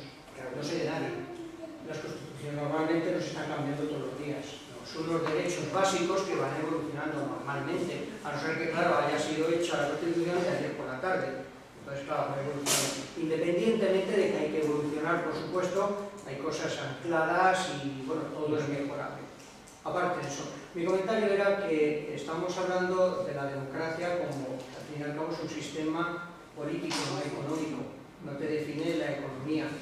Entonces, puedes tener la combinatoria, que desgraciadamente no la hay, de un sistema capitalista, un sistema democrático capitalista, un sistema democrático socialista, etc. O sea, tú puedes tener las combinatorias, en realidad no será tanto. Yo creo que la Constitución lo que tiene que hacer es las reglas para que no haya chapuzas. Lo peor que hay en esta vida es la chapuza. Independientemente de la ideología de lo que se quiera en cada sitio, el capitalismo fue definido con una cierta regla muy sencillita, era mucha oferta, mucha demanda. Puede funcionar así, eso ya a gusto de cada uno, pero bueno, a gusto de los colores, pero puede funcionar. ¿Cuándo no funciona? Cuando lo sacas de un país donde hay mucha oferta, mucha demanda y te lo llevas a otro sitio, léase por ejemplo, más sencillo en España, en general en Europa y en particular en España, donde no tienes mucha oferta y mucha demanda, sino que tienes es un oligopolio de oferta, poquita oferta y mucha demanda. Entonces se acabó el libre mercado. Es falso, es mentira. Si encima eso lo extrapolas a todo el mundo mundial, ya no hay por dónde cogerlo, claro. Ya no puedes comparar, en el caso de Estados Unidos, donde un fabricante te ofrece un producto y tú le compras o no, o te vas al de la competencia, a un país donde tienes esa marca o esa marca, y aquí es todo lo que hay. Léase trabajos, léase de todo. Entonces ahí ya no hay tutía. Eso ya es una chapuza que ni por dónde cogerla. Yo creo que las constituciones, la democracia, tiene que ser las reglas para fijar esa sociedad, porque hay un parámetro que nadie ha dicho ahí, y es que si nos ponemos en la evolución de todas las especies, no solo la humana, se ve cómo se van evolucionando conforme se van ayudando entre los miembros de esa especie. Se dice que el ser humano empieza a constituirse como ser humano y empieza a evolucionar cuando forma un clan y se defiende a los más débiles, cuando se encuentran restos de alguien que tenía una pierna rota, un brazo roto y sin embargo vivió muchos años porque le alimentaban. Bueno, ahora parece que al cabo de los miles y miles de años vamos marcha atrás. Y está roto el brazo, ¿qué para pagártelo? Bien, no. Joder, qué pena, tío, muchacho. Qué mal va tu futuro. Es curioso cómo vamos hacia atrás. Las constituciones en general y la democracia en particular lo que tiene que hacer es esos derechos que existan, que exista la obligatoriedad de ayudar a los más débiles en todos los conceptos en la sociedad. Si no, no hacemos nada. Sigue siendo pues, bla, bla, bla, bla, bla, bla. En el caso que estamos hablando de la vivienda, en ningún sitio dice que tenga que ser gratuita la vivienda. Que tienes derecho. Derecho. Y eso viene heredado porque es que antes tampoco existía ni derecho, ni pagándolo tenías derecho a comprarlo, si eras de la gleba. Si nos venimos a siglos anteriores. Y entonces parece como un hecho histórico que tengas el derecho a comprar. Eso ya es de maravilla. Está hecho con ese concepto, con esa idea cuando se pone ahí. No que nadie te vaya a dar una vivienda, que nadie te la vaya a dar, no, en absoluto. Pero bueno, vamos a evolucionar y vamos a meter que el Estado debe ayudar a esa vivienda social. Eso, por supuesto, no lo vas a escribir en una constitución porque sería internet, sería una guía de teléfono. Todo porque es un pensamiento, es lo que decíamos, es un pensamiento, lo que tú dices, es decir, durante casi un siglo, ante la mano del obrerismo y de los movimientos democratizadores, nos damos cuenta de que ayudándonos vamos a más, y llega un día en que un pensamiento coge y dice, hola, ¿qué quieres? Campeón. Democracia. No había. Es que está estudiando la Si quieres te democracia busco. y le interesa saber si la edad media había democracia. No había. A lo mejor, luego nos vamos a buscar y a lo mejor hay alguna, pero yo he estado mirando por ahí y no he encontrado ninguna. Si te encuentro alguna, te lo digo. ¿Vale? Lo que había eran caballeros, con unas armaduras gigantes. ¿Los has visto? Eso es una leche, ¿eh? Una espada ahí.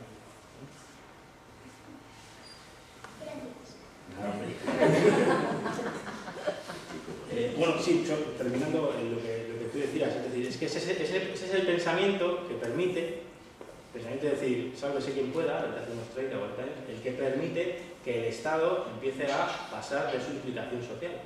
Es decir, el Estado durante un siglo, los sectores sociales le han forzado, ¿no? El obrerismo y mal, le ha forzado a que se implique socialmente, a que ayude a la gente con plan de pensiones, con el paro, con tal, con los derechos sociolaborales.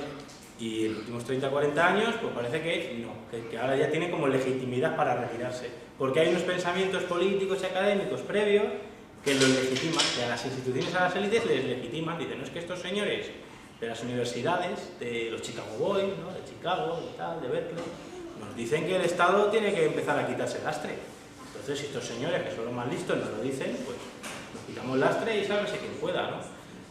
Yo nunca puedo evitar siempre remarcar las campañas infames de Ronald Reagan, es decir, las campañas infames de Ronald Reagan en las que, por ejemplo, se inventaba una mujer de procedencia, siempre decía de procedencia no americana, a ver si le puedes poner, ¿no? Afroamericana, latina, tal, procedencia no americana, que no buscaba trabajo y gastaba el dinero de los contribuyentes en su paro, en su pensión y su tal, ¿no? Y que gente como esa mujer, no porque se inventaba algo, como la niña de Rajoy, ¿no? Que gente como esa mujer le estaba, él nunca lo decía, que gente como esa mujer le estaba costando al Estado americano casi $2 millones al año, cuando él al año estaba echando $3.000 millones en armas. O sea, es que la poca vergüenza, ¿no? Y que la gente le votara y tuviera ese éxito porque el discurso iba calando. hay una cosa que se llama Memorándum Powell del año 73, el memorándum de un magistrado norteamericano, que es una recomendación prácticamente a todas las élites políticas, económicas e intelectuales del país. Es decir, los jóvenes y las nuevas generaciones ya nos van a seguir a base de policía y palo. Ya no van a seguir así. Os van a seguir si compráis todas las fuentes de consumo que tienen. Todas las fuentes de consumo mediático, de consumo de ropa y demás, ¿no? Ahí es cuando empiezan los grandes monopolios mediáticos, en prensa, radio, televisión, cine y demás, ¿no? Y ahí es cuando empieza, es el cambio, es el comienzo de esa receta que les hace ganar. Es decir, compramos las fuentes de donde deben estos chavales, los chavales y bueno, y las generaciones siguientes, ¿no? Y hacemos que nuestro pensamiento sea un pensamiento moderno. Y yo siempre intento separar el liberalismo de neoliberalismo, porque el liberalismo en su día luchó contra unos estamentos que eran privilegiados de cuna. Pero es que el neoliberalismo es lo contrario. O sea, el neoliberalismo coge y dice, no, estos derechos antes eran mis privilegios y los quiero otra vez. Los quiero otra vez para mí, para los de arriba. Por eso me parece mucho más peligroso el neoliberalismo que el liberalismo clásico. ¿Quién quería comentar por aquí? A ver, tú y luego... Sí, del tema de las constituciones, yo creo que todas las constituciones son reformables. La española especialmente porque es mal. En el tema territorial no tenía previsto lo que iba a pasar y lo que se ha hecho luego son adaptaciones. Y en el tema de los derechos sociales, por ejemplo, la Constitución española, los derechos civiles y las libertades políticas tienen más protección que los derechos sociales. Los derechos sociales tienen una protección menor, son un segundo grado de derecho. Eso es una cosa que hay que identificar. Tú puedes ir en amparo al Tribunal Constitucional cuando el Estado o cualquier persona te conculca un derecho civil, pero no puedes ir al Tribunal Constitucional en amparo si lo que tienes conculcado es un derecho social. Esa es una diferencia muy importante, porque si tú ves conculcado tu derecho a la educación, no tienes posibilidad de recurrir en amparo.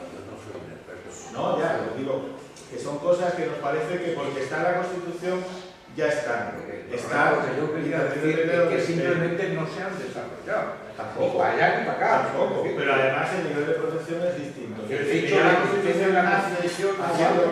Sí, pero ya la Constitución nace haciendo una diferencia entre los derechos liberales y los derechos socialistas, porque los derechos sociales son derechos gestados desde el socialismo. Y ya establece esa distinción en las protecciones. Y todas las constituciones son reformables. La Constitución americana, lo que no se ha reformado son 4 papelitos con los que empezaron, pero tiene 48 enmiendas. Porque la Constitución americana no tiene declaración de derechos, se añadió después, y un montón de modificaciones que se hicieron después. Esas modificaciones, enmiendas, no han sido, la mayoría no han sido votadas en referéndum ni nada de eso, se han votado en el Senado.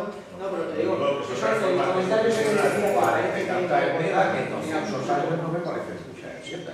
No, no me parece mucha. Es que cada década tenemos una constitución nueva. Es una cada 4 años. No, yo no creo que sea. Siempre hay unas partes que son iguales, aunque se les nombre de otra manera, porque se les nombra por la fecha, pero las partes que se mantienen siempre las constituciones iguales. En Francia están con la Quinta República y llevan, cada vez que tienen problemas políticos, reforman la Constitución y crean pues, la siguiente República. Y no pasa nada. Y mantienen la estructura territorial que tienen, pero modifican cosas que tienen que modificar. No queremos la modificación. Mi comentario era solamente que, cuidado, no se creen demasiada expectativa con ese cambio, porque esto ya lo hemos vivido. Entonces sabemos que el cambio en sí, era lo que yo me refiero, yo personalmente no voy a gastar un pólvora en burriazo, o sea, yo no me voy a pelear con la Constitución, me pelearía porque se cumpla. Entonces, ¿que hay que cambiar la monarquía? Pues me parece muy bien, pero a mí me parece que no es imprescindible. Pero sí que hay que tocar el tema territorial, sin lugar a dudas. Pero es que, como esto ya lo hemos vivido, que cuando cambiara esto, cuando se pudiera hablar, pues todos íbamos a ser felices. La realidad es la que está siendo. Pues por eso digo de no poner demasiado... no, y cuando cambiemos esto lo hemos arreglado. No, cambiemos esto, porque las leyes nunca modifican la sociedad. Las leyes recogen las modificaciones que se producen en la sociedad. Si no se produce en la sociedad un cambio, la ley no tiene la sentido. frase de que más que la la democracia hay que evolucionarla, que me vale la frase, realmente la democracia hay que mantenerla. O sea, lo que hay que hacer es mantenerla de forma activa. Eso ocurre porque ya los partidos políticos y los sindicatos, a partir de la Constitución, más o menos del año 80, ya se molestaron en que la gente desapareciera. La de vecinos, los sindicatos se convirtieron en lo que se han convertido y todo el mundo ya se fue a su casa y ya les dejamos solos. Ese es el problema, ahí es donde no podemos dejarlo. seguir, es que quería decir Vale. una cosita, ¿no? Después va, porque se me ha olvidado Isa, se me ha olvidado que antes se va Quisco, Isa, Peña y Marimar. Quería decir otra cosa que tú lo has nombrado al principio, pero no hemos entrado mucho y a mí me parece muy importante, que es la contradicción y la incompatibilidad entre la democracia y el capitalismo. Es un hecho fundamental. Es decir, en Europa hemos vivido desde después de la Segunda Guerra Mundial hasta los años 70, en Europa un poco más, un acuerdo, que es el acuerdo entre la socialdemocracia y la democracia cristiana, básicamente, que creó una democracia imperfecta y un capitalismo imperfecto, que podían medio convivir. Lo que nos ha pasado es que desde la caída del muro se pierde el miedo al comunismo y entonces ya se va por el capitalismo perfecto. Y no hay capitalismo perfecto sin denigrar a la democracia, porque son dos cosas absolutamente incompatibles en su fundamento. El fundamento de la democracia es la colaboración, el fundamento del capitalismo es la competencia. Entonces tú no puedes engranar esas dos cosas de una manera perfecta. Si quieres más democracia tienes que tener menos capitalismo y el ejemplo es que los países, por ejemplo Noruega, que figura como el primero. Pues Noruega, ¿por qué es el primero? Porque se basa en que el petróleo lo tiene nacionalizado y con el dinero del petróleo el Estado es muy fuerte e interviene en la economía. Entonces no es un capitalismo como nosotros entendemos un capitalismo liberal, sino es un capitalismo muy mediatizado por el Estado.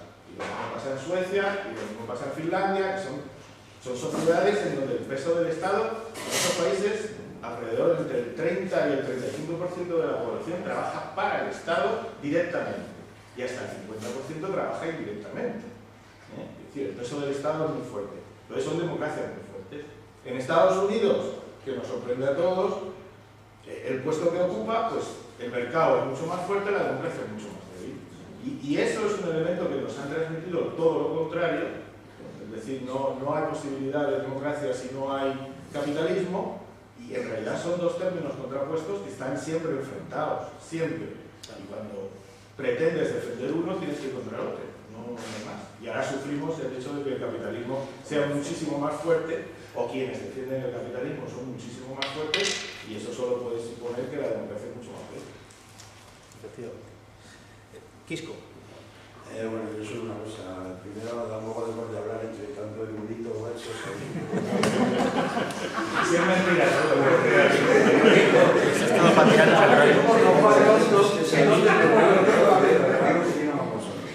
No, yo solo digo una cosa. Dentro de mi ignorancia. Yo para mí el caballo de batalla de todos es el segundo punto de la separación de poderes. Ya podéis estar hablando aquí de derechos sociales, de cambiar la Constitución, de todo lo que queráis. Pero si es que ya no es que no haya separación de poderes, si es que solo existe un poder, que es el poder económico. Vamos a pensar todos eso. Los gobiernos hoy en día de todos los países son títeres en manos del poder económico. ¿A qué las decisiones creéis que las toma Rajoy? ¿Quién las está tomando? ¿Cómo es que estamos hablando? No es que no haya separación de poderes, es que solo hay un segundo poder. Es el poder económico, el poder financiero. Y de hecho me jode mucho que haya formaciones políticas que digan que prácticamente con dejar de duplicar diputaciones y echar a Rajoy, el país. Claro, pero es porque que eso no es nada. Podéis hablar de mejorar la Constitución, de derechos que todos serán gaitas, por más que hagamos, serán gaitas. Efectivamente. Mientras no existan los poderes que tiene que haber y su separación. Eso es muy bien. Claro. Isa.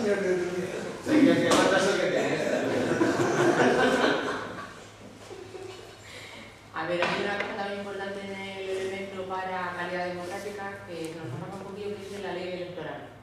Si no tenemos una buena representación de ley electoral y un buen sistema de reparto, que yo creo que Irón no hace eso, porque va a favorecer siempre a los grandes partidos, los pequeños se quedan en la mitad siempre del camino, pues siempre van a ser los poderosos los que van a poder gobernar un país, y eso yo creo que también es importante.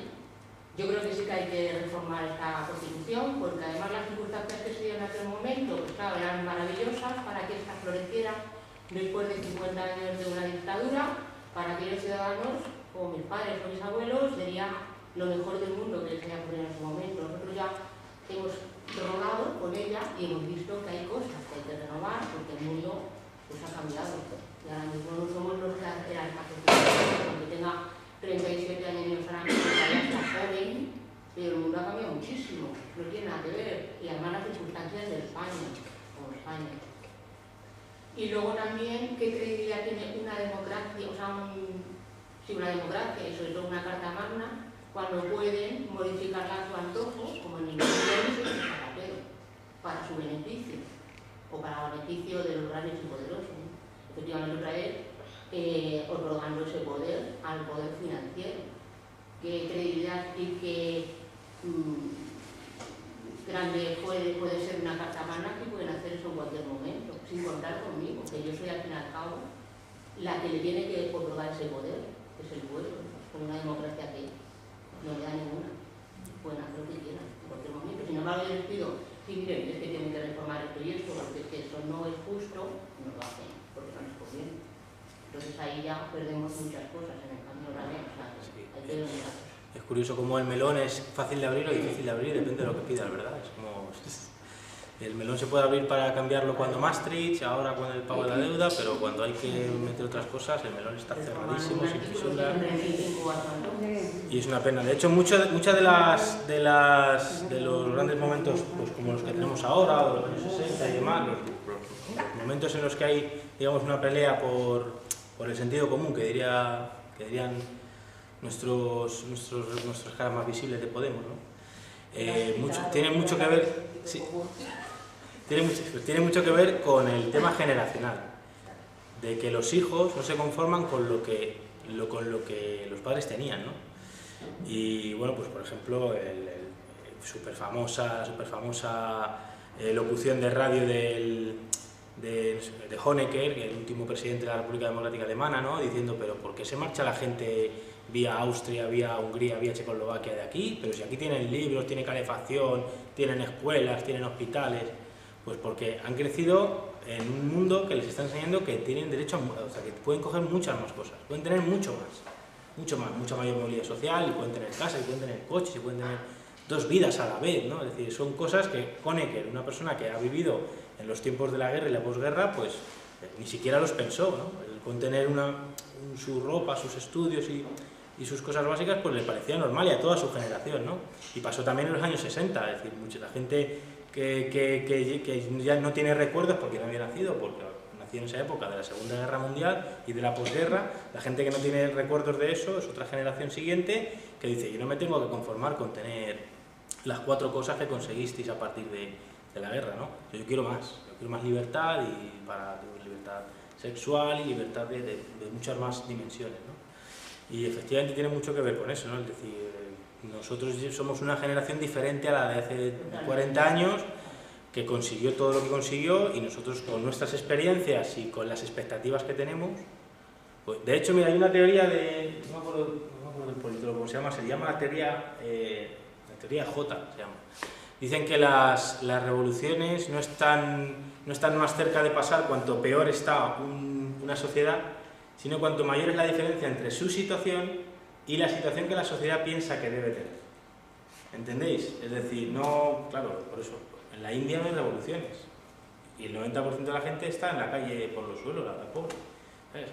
Pero cuando la sociedad está en una situación socioeconómica y ella misma es consciente de que debería estar en otra mucho más diferente, cuanto más distancia hay de la situación ideal a la real, más posibilidades de ruptura, de revolución o de cambio hay en esa sociedad, ¿no?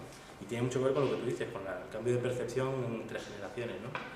Le tocaba a Peña. Bueno, yo quería pasar al primer punto, al sufragio universal, en el que tengo plena confianza y que por eso pienso que Podemos está intentando un poco. Vamos a ver, solo en un momento fatal en el que Atenas estaba en el aire, decidió que ya la oligarquía no valía y que para gobernar el pueblo, o sea, para gobernarse, tenía que repartir el poder entre todos. A eso fue para lo que se llamó. Todo el mundo era elegible y todo era elegible. Yo ya sé que eran solo los hombres libres, que los metecos no, pero el espíritu era lo que era. Yo creo que ahora esa idea es la que no tenemos. Es verdad que está el capitalismo, no sé qué, no sé cuántos, pero nosotros somos los que votamos. El problema nuestro es que no nos lo creemos y además no sabemos de nuestro poder. Y además tampoco nos interesa saberlo, o por lo menos a los señores que gobiernan no les interesa, pero señores, todavía seguimos votando nosotros. Y además nos podemos en el voto elegir y darnos, como se llama Valencia, todas las cosas que necesitáramos, pero amigo, hay que poner el cuello al gato, ahí es donde está.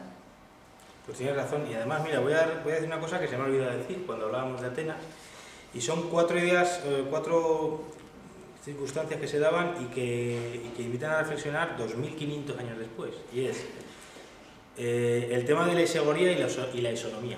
La isegoría, la igualdad de voz y de voto, ¿verdad? Que eso, hoy en día, técnicamente en este país no ocurre así. Un voto vale más en un lado que en otro. Y de hecho, ayer creo que fue, o antes de ayer, vi en una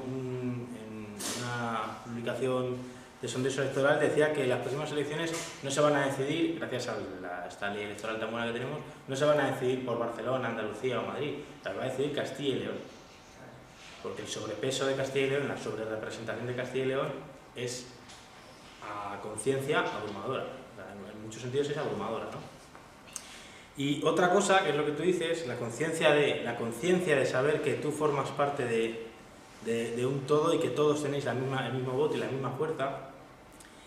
Había una cuestión en los 50 años de democracia ateniense que era la idiotes. La idiotes, que es lo que es idiota hoy, la idiotes era aquel que era llamado idión. Idión era quien no tenía ningún interés en los asuntos públicos.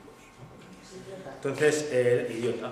Entonces, la idiotes y o simplemente la mala argumentación de una postura política en el ágora te podía llevar al ostracismo. El ostracismo llevaban hasta 10 años de destierro de la ciudad. Es decir, tú no podías ponerte, ya que eras ciudadano, porque la ciudadanía se ganaba también, no solo por ser hombre, sino también peleando para Atenas.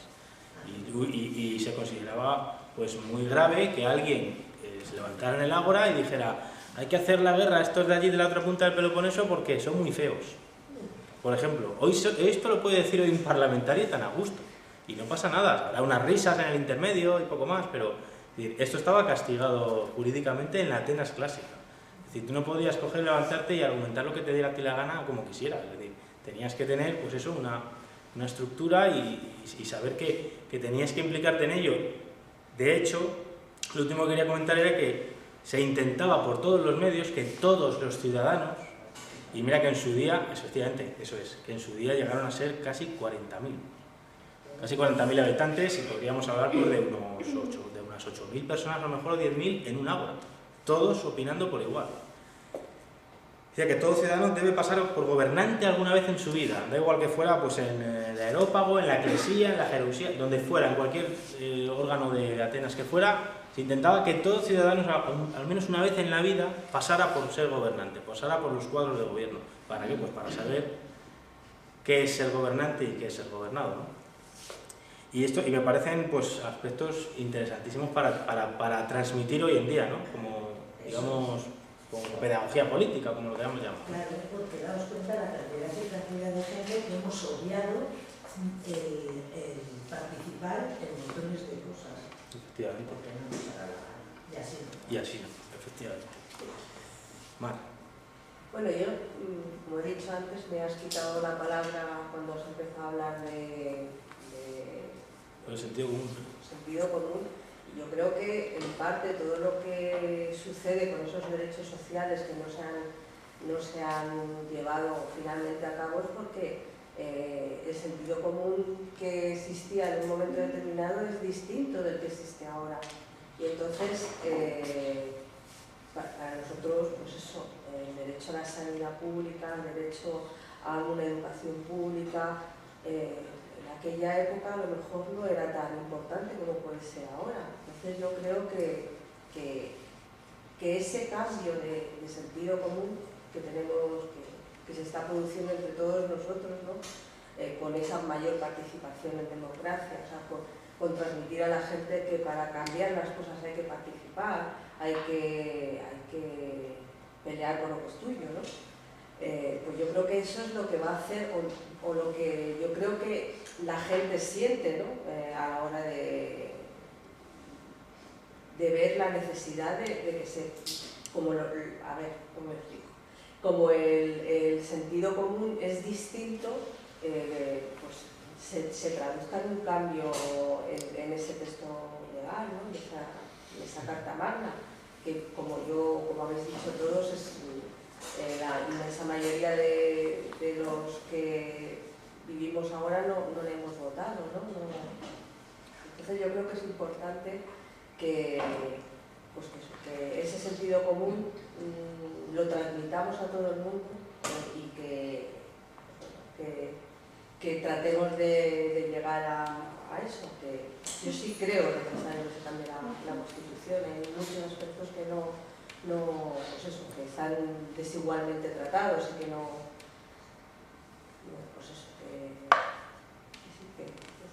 que tú estás por cambiarla, ¿no?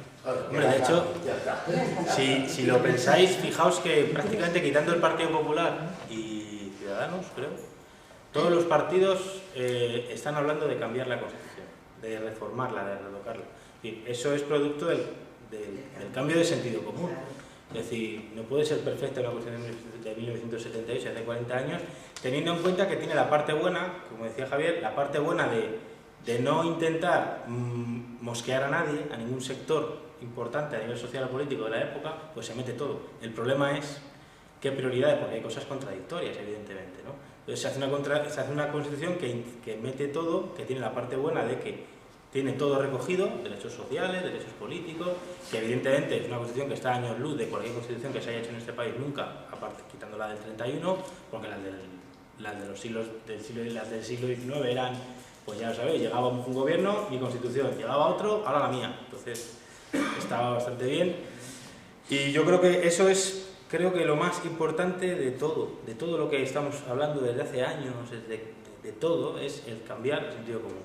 Lograr cambiar el sentido común es más importante que 100 victorias electorales, que 17.000 primarias y 2 millones de debates. Es decir, cambiar el sentido común es pues lo que dice la campaña de Podemos, de ganar el futuro, ¿no? Es ganar el futuro. Cambiar el sentido común ahora mismo es ganar el futuro. A ver, yo quería decir varias cosas. La primera es que yo creo que la democracia no es un lugar al que se llega, o sea, un sitio. Yo creo que es algo que siempre es continuo, porque siempre cualquier decisión que se tome se va a poder tomar más democráticamente que la vez anterior. O sea, conforme avanza la sociedad, los valores.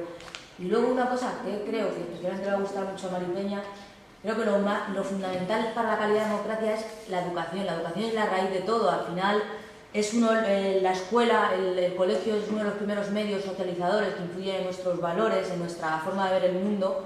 Es la escuela y la familia. Entonces, yo creo que al hilo de lo que también comentabas, que Ronald Reagan pues, fue como un poco el pionero de comprar los mass media para convencer a la gente de cosas, también eso ha pasado en las escuelas. En las escuelas y en la educación en general, yo creo que antes se concienciaba mucho más a la gente de que podías luchar, de que tenías un derecho. Y hoy en día, una cosa que además decían muchos profesores, Maripeña alguna vez, alguno me lo dijo, vais a pasar por el instituto como las mesas. Y es verdad que le pasan muchos alumnos que pasan por el instituto como está allí la mesa, o sea, está allí en la clase porque está. Y yo creo que eso es fundamental, garantizar una educación buena y una educación que vuelva a concienciar a las generaciones jóvenes, que al final son las que vamos y van a ganar ese futuro, de lo que son y de que tienen que luchar y de que no es todo me voy a sentar aquí a ver Gran Hermano y luego ya si eso hago un comentario de historia. O sea, yo creo que eso es importante. Y luego dentro de los derechos sociales, que también tiene que ver mucho con la educación, históricamente se creía que el que era pobre porque sí, o sea, que no era un problema social, que te haya tocado... Lo había querido Dios. Eso es. Como el caudillo era por la gracia de Dios, pues el que era pobre también. O sea, te haya tocado en suerte esto y tú no puedes hacer nada para cambiarlo.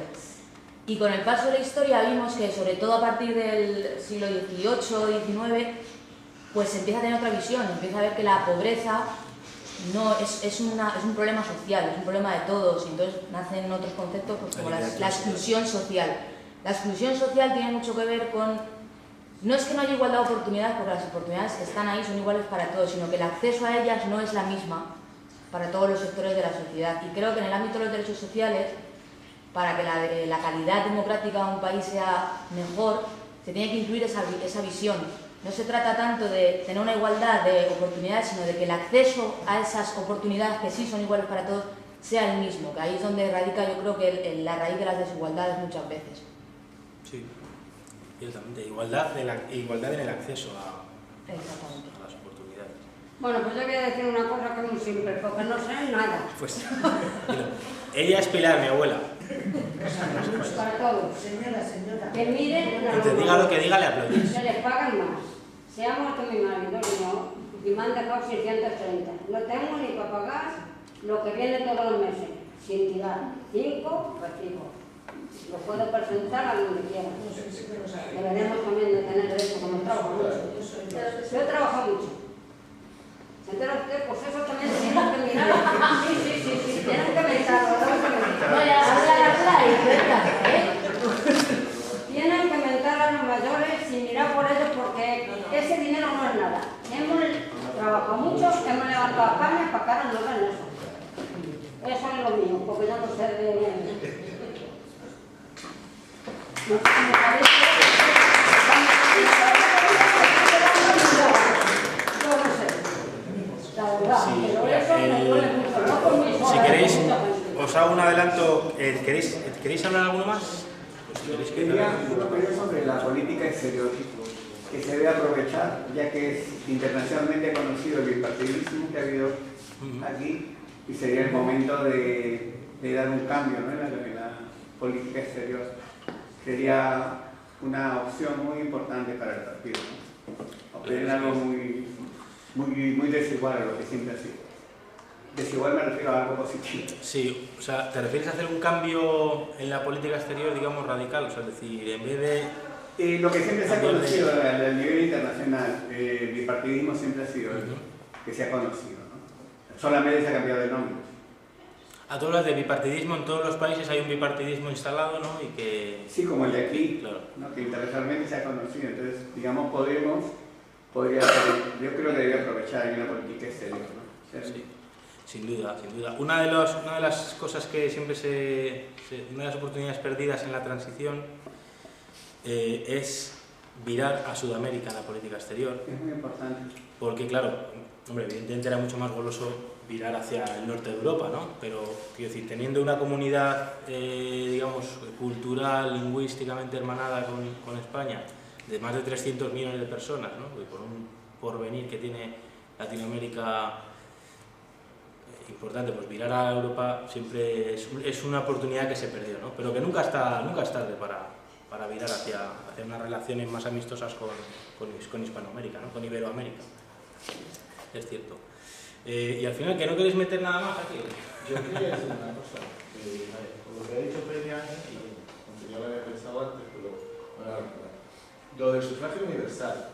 Yo es que más que el sufragio universal creo que un elemento es la participación. Porque en realidad el sufragio universal es un sucedáneo. El sufragio universal forma parte de un sistema representativo y en el sistema representativo cuando está el representante no está representado. Es una exclusión en realidad. Y yo creo que lo que sí tendríamos que medir más que si se vota o no, si se participa.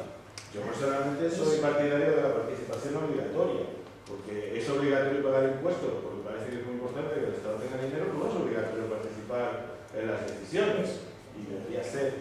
Y además tenemos medios para hacerlo. Yo siempre digo lo mismo, que puedes comprar unas zapatillas en Singapur con el móvil y no puedes opinar sobre la palabra de tu calle, porque eso es un sistema muy complicado que la gente opine sobre lo que se hace en su calle.